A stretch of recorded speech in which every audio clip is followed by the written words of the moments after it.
I never thought I'd see my family again. After 10 years of silence, pain, and distance, I had convinced myself I was forgotten.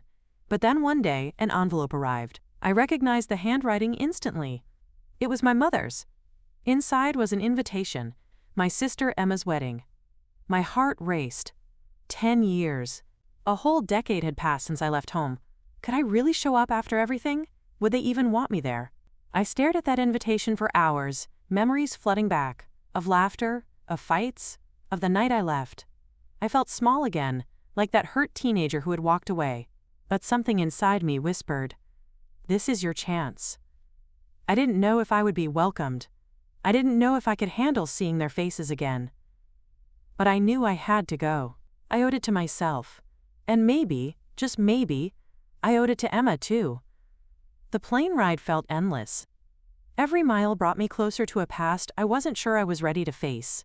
I kept rehearsing what I'd say, how I'd explain why I left, why I stayed away.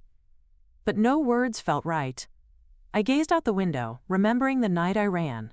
I was just a kid, lost, angry, and convinced no one cared. But now I was returning, not as the broken teenager they remembered, but as someone who had rebuilt themselves, piece by piece.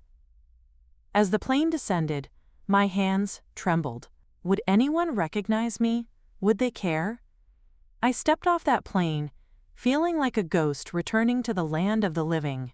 And as I made my way toward the place I once called home, I felt both hope and dread. I stood outside the church, watching guests stream inside. Laughter, hugs, excitement filled the air. I felt like an outsider looking in on someone else's dream. Then, I saw them. My parents. Older, grayer, but unmistakable. My father's arm around my mother, her face glowing with pride. And then, Emma, my little sister, radiant in her wedding dress, surrounded by friends. They looked so happy. My heart ached. I wanted to run to them, to shout, "It's me, I'm here!" But I froze. 10 years was a long time, maybe too long. I wasn't sure I had the right to interrupt their joy, so I slipped inside quietly, unnoticed, and took a seat in the very back. My heart pounded so loudly, I thought everyone could hear it. As the ceremony began, I watched every moment with tears in my eyes. The way my father beamed at Emma as he walked her down the aisle. The way my mother dabbed her eyes. The way Emma looked at her groom, so full of love. I felt both joy for her and sorrow for myself. Here I was, invisible at my own sister's wedding. I heard guests whispering about the beautiful bride, about the proud parents. No one even glanced at me. And maybe that was fair. I had been gone so long, I wasn't part of their world anymore. But oh, how I wished I could be. I thought of all I'd missed. Birthdays, holidays, milestones. All because I let my pride keep me away. And as they said their vows, I silently promised myself, no matter what happened today, I wouldn't disappear again. The ceremony ended, and people began mingling. I stayed seated, too nervous to move. But then, Emma turned. Her eyes scanned the crowd, and they landed on me. For a moment, she just stared, puzzled. And then, a flicker of recognition. Her smile faltered. I saw confusion, then shock, then something that looked like hope.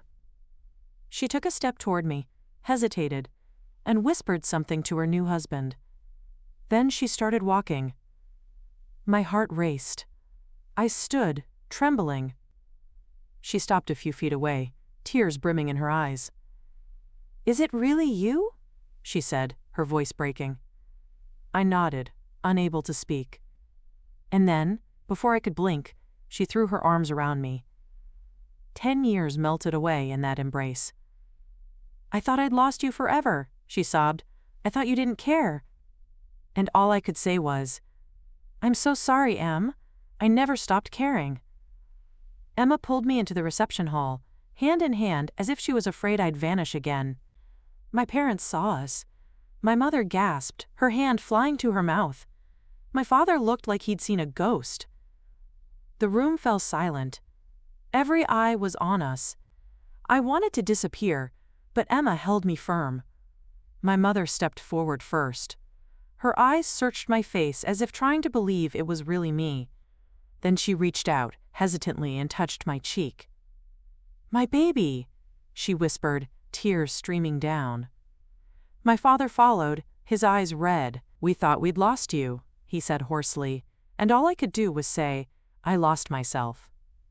But I'm here now." And in that moment, all the years of hurt seemed to fall away, replaced by something I hadn't felt in a long, long time. Home. Over dinner they asked me everything. Where I'd been, why I left, why I never called. And for the first time, I told them the truth. I spoke of the fights, of feeling invisible, of the night I left because I thought they'd be better without me. I told them about the struggles, the nights I went hungry, the jobs I worked, the kindness of strangers who helped me survive. My parents cried. My mother kept saying, "We never stopped loving you. We were so scared." My father kept shaking his head, saying, "We should have seen how much you were hurting." And Emma just held my hand the whole time, as if she never wanted to let go. I felt lighter than I had in years. I had carried so much alone, but now I wasn't alone anymore. The night wore on, and instead of feeling like a stranger, I began to feel like family again. Guests came over, curious, kind. Some remembered me. Others were meeting me for the first time. But no one judged. They welcomed me. My parents and I made quiet plans, for coffee, for long talks, for slow healing. Emma insisted I stay in town for a while, to get to know her new husband, to be part of her life again. I said yes. How could I say no? I realized that day that coming back wasn't about fixing the past. It was about building a future. And for the first time in a decade, that future felt possible. Late that night, after most of the guests had gone, my father found me alone on the balcony.